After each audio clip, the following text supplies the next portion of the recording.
ناظرین، کرکٹ اب جنگ بذریعہ دوسرے ذرائع بن چکی ہے۔ پاکستان کے گرد جو چیلنجز ہیں ان کا تعلق صرف ہندوستان کے حوالے سے نہیں ہے۔ اسرائیل اب کھل کر کھیل رہا ہے نتن یاہو کا۔ اگر آپ نے مودی کو برتھ ڈے وش کا میسج سنا ہو جس کے اندر براہ راست کہہ رہا ہے کہ ہم نے اور آپ نے بڑا زبردست کام کیا اور اب ہم اپنے تعلقات کو نیکسٹ لیول پر لے کے جائیں گے۔ امریکہ کے ساتھ جو ان کے تعلقات کے اندر دھچکا آیا ٹرمپ کے ٹویٹ سے اور مودی کے رسپانس سے پتہ چلتا ہے کہ وہ دوبارہ سے انہوں نے معاملات کو طے کرنا شروع کر دیا ہے۔ مشرق وسطیٰ کے اندر جو سمٹ ہوتا ہے اس کے اندر پاکستان فرنٹ فٹ پر کھیل رہا ہے، لیکن توقعات بہت زیادہ وابستہ کر دی گئی ہیں پاکستان کے ساتھ۔ پاکستان باہمی تعلقات بہتر کر رہا ہے، وزیر اعظم سعودی عرب کے اندر موجود ہیں، لیکن جو دہشت گردی سے لے کر اور نتن یاہو، ٹرمپ اور مودی کا جو نیکسس ہے اس کو اگر آپ ذہن میں رکھیں تو چیلنجز بھی بے شمار ہیں۔ کامران یوسف صاحب صحافی تجزیہ کار، احمد حسن العربی ماہر بین الاقوامی امور اور پروفیسر ڈاکٹر عدیل ملک بین الاقوامی امور کے ماہر اور پروفیسر آکسفورڈ یونیورسٹی ہمیں آکسفورڈ سے جوائن کر رہے ہیں۔ پروفیسر صاحب آپ کا بھی بہت شکریہ۔ Quickly starting with you Kamran, یہ جو سینس ہے کہ ہمارے پاس اپرچونٹیز بھی بہت ہیں اور وزیر اعظم صاحب سعودی عرب گئے ہیں اور ہم اسلام آباد کے اندر بلڈنگز کو گرین دیکھ رہے ہیں اور انویسٹمنٹ کا ماحول ہے اور جھنڈے بھی چل رہے ہیں اور وہاں پر ہم نے مرکزیت بھی دیکھی۔ چیلنجز بھی زیادہ ہیں، چیلنجز زیادہ ہیں یا اپرچونٹی زیادہ ہے پاکستان کے لیے اس تمام ماحول کی جس کی سمری میں نے بھی سامنے رکھی؟ اگر ایک سال پیچھے چلے جائیں، چیلنجز تو پاکستان کے لیے ہمیشہ سے رہے ہیں۔ مجھے لگتا ہے کہ چیلنجز اس دفعہ اپرچونٹیز مجھے لگتا ہے زیادہ ہے، کیونکہ اگر آپ پروفائل دیکھیں پاکستان کی آفٹر انڈیا کے ساتھ جو جنگ لڑی ہم نے، پھر جو مڈل ایسٹ کے اندر ہو رہا ہے اور جو دنیا میں اس وقت جو گلوبل آرڈر تھا نا وہ ختم ہو گیا ہے۔ آپ کہہ سکتے ہیں کہ یہ ایک انٹرم پیریڈ، جب تک کوئی نیا آرڈر سامنے نہیں آتا، رولز آف دا گیم طے نہیں ہوتے، تو یہ اسی طرح سے مار دھاڑ چلے گی۔ تو اس میں ایسا جو ملک جو ملیٹریلی زیادہ طاقتور ہوں گے تو اس کی امپورٹنس بڑھ گئی ہے۔ آپ نے سعودی عرب کی وزٹ کی بات کی، آج پورا دن ایک ویڈیو گردش کر رہی ہے جس میں جب پاکستان کا پرائم منسٹر کا طیارہ ایئر سپیس میں سعودی جاتا ہے تو ان کو جو سعودی ایئر فورس ہے وہ اسکارٹ کرتی ہے۔ یہ بھی ایک غیر معمولی بات ہے، اس لیے حالانکہ ہسٹوریکلی ہمارے بڑے اچھے سعودی عرب کے ساتھ ریلیشن شپ رہے ہیں، ایکسپلین میں یہ کرنا جو میرے پاس جو ظاہر ہے اوبیسلی بائی دا ٹائم شاید پروگرام جب جائے تو ملاقات بھی ہو رہی ہے، کوئی ڈیٹیلز آ جائیں گی۔ جو میرے پاس آئی تھنک انفارمیشن آ رہی ہے، کوئی نیا کوئی کثیر الجہتی کوئی ڈیفنس پیکٹ ایگریمنٹ ہونے والا ہے پاکستان اور سعودی عرب کے درمیان، اور وہ جو جیسچر تھا وہ کوئی ایسے ہی آؤٹ آف دا بلو نہیں تھا، سعودیز کا ایسا جیسچر آتا نہیں ہے۔ اور اس کی ریزن کیا ہے؟ کیونکہ اب آپ کو پتہ لگا ہے، اور چیلنجز اور اپرچونٹیز کی آپ نے بات کی نا، کیونکہ ماضی میں ہمیشہ ہم بیلنس کرنے کی کوشش کرتے رہے، جب سعودیز کے قریب ہوتے تھے تو ایران ناراض ہوتا تھا۔ اب جو اینمی ہے شفٹ ہو گیا، ایران اور سعودی عرب کی رپروشما ہو گیا ہے، قطر عرب، ہمیں زگ زیگنگ نہیں کرنی پڑی۔ تو اب یہ کلیئر جو ہے میرے خیال میں جو قطر کے ساتھ ہوا ہے، and I think golf countries جانتے ہیں کہ اسرائیل جو ہے وہ ان کو بھی ٹارگٹ کرے گا۔ تو اس سچویشن میں آئی تھنک پاکستان کے پاس اپرچونٹیز زیادہ ہیں، اگر ہم اچھے اپنے کارڈز کھیلیں تو I think sky is the limit. Hassan صاحب، اپرچونٹی زیادہ لیکن برڈن بھی بہت ہے۔ Opportunity comes with burden.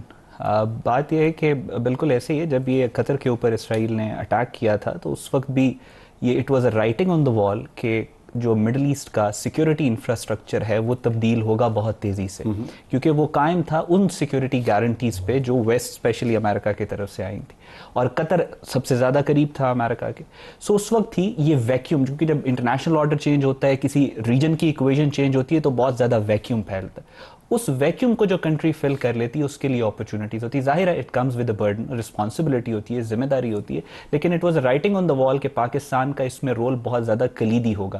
یہاں پہ تھوڑا ہمیں جنگوازم مل جاتا ہے کہ جی اسرائیل کو یہ کر دیں اور یہ سارا کچھ، وچ از رائٹ، لوگوں کے سینٹیمنٹس ہیں، اس کو کچھ نہیں کہا جا سکتا، لیکن فارن پالیسی بہت کولڈ ہوتی ہے، جنگیں بہت کولڈلی لڑی جاتی ہیں، اسٹریٹجی کے ساتھ لڑی جاتی ہیں، عقل کے ساتھ، اور ڈپلومیسی اس سے زیادہ کولڈ ہوتی ہے۔ ٹھیک ہے، سو اب اس میں جو ڈپلومیٹک وکٹری ہے جو عرب کنٹریز بھی آئی تھنک جو دیکھ رہے ہیں، وہ پاکستان کا الائنس اور پاکستان کے ریلیشنز دیکھ رہے ہیں، جو پاکستان جس طریقے سے نیویگیٹ کر رہے ہیں between the poles of the world, یعنی چائنا، رشیا اور امریکہ کے درمیان، اور پھر ایک مسلم کنٹری جو کہ نیوکلیئر پاور ہے۔ تو اس ساری سچویشن میں پاکستان کے لیے آئی تھنک اپرچونٹی بہت زیادہ ہے، اور اس سے ہم بہت زیادہ اپنی فارن پالیسی کو اور اپنی اکانومی کو بوسٹ دے سکتے ہیں۔ میں ذرا پروفیسر عدیل کے پاس جانا چاہوں گا۔ پروفیسر صاحب، آپ نے مشرق وسطیٰ کے اوپر بھی کام کیا ہوا ہے، اس کے پروفائل بھی آپ نے لکھے ہوئے ہیں۔ میں ذرا آپ سے جاننا چاہوں گا کیا واقعتاً مشرق وسطیٰ اس دھچکے کے بعد، اس سانحے کے بعد جو دوحہ کے اوپر اٹیک تھا، اتنا تبدیل ہو گیا ہے کہ پاکستان جیسا پولیٹیکل ایکٹر جس کو عموماً مشرق وسطیٰ کے اندر دوست لیکن آؤٹ سائڈر متصور کیا جاتا تھا کہ آپ ساؤتھ ایشیا کے اندر ہیں، ساؤتھ ایشیا میں رہیں، اس کے لیے دروازے کھلتے ہوئے نظر آ رہے ہیں. Your take. جی دیکھیں، پاکستان کا جو کردار تھا مڈل ایسٹ میں، وہ بیسکلی جو جیو پولیٹیکل آرڈر ہے اس میں جو گلف کا ایمبٹ ہے اس میں پاکستان کا رول تھا، اور خاص طور پہ ایک خاص طرح کی تقسیم کی جاتی تھی کہ جو پاکستان کو ڈیل کرے گا وہ سعودی عربیہ اور یو اے ای کرے گا ایجپٹ کو.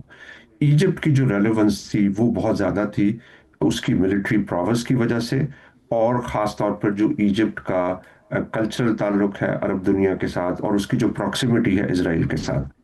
لیکن میرے خیال میں پچھلے 4-5 ماہ میں یہ منظر بہت تیزی سے تبدیل ہو رہا ہے، کیونکہ ایک جو پاکستان نے بڑے مضبوط طریقے سے دفاع کیا ہے اور اپنے آپ کو ری اسٹیبلش کیا اپنی ملٹری پراوس کو، اس نے عرب دنیا میں بہت حد تک پاکستان کی مختلف طرح کی ایک پکچر ایمرج ہوئی ہے. آپ نے اگر عرب پریس کو فالو کیا ہو تو ہندوستان پاکستان کی جب اسکرمش ہو رہی تھی تو اس وقت پاکستان کو بڑی پازیٹیولی دیکھا جا رہا تھا اور مضبوطی سے دیکھا جا رہا تھا.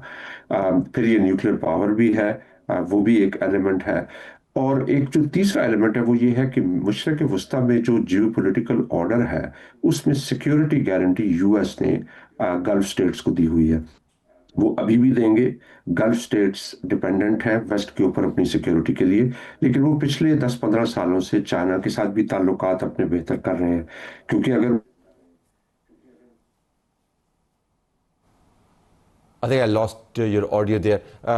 ذرا اسی پوائنٹ کو میں لے کے جانا چاہوں گا کامران صاحب. تو امریکہ نکلا نہیں ہے مڈل ایسٹ سے، امریکہ موجود ہے. آپ نے دیکھا نیتن یاہو کے ساتھ بھی کھڑا ہو کے مارکو روبیو کیا بات کر رہا تھا، قطر کے امیر کے ساتھ بیٹھ کے بھی کیا بات کر رہا تھا، دونوں کو کہہ رہا تھا کہ میں آپ کو ضمانت دے رہا ہوں.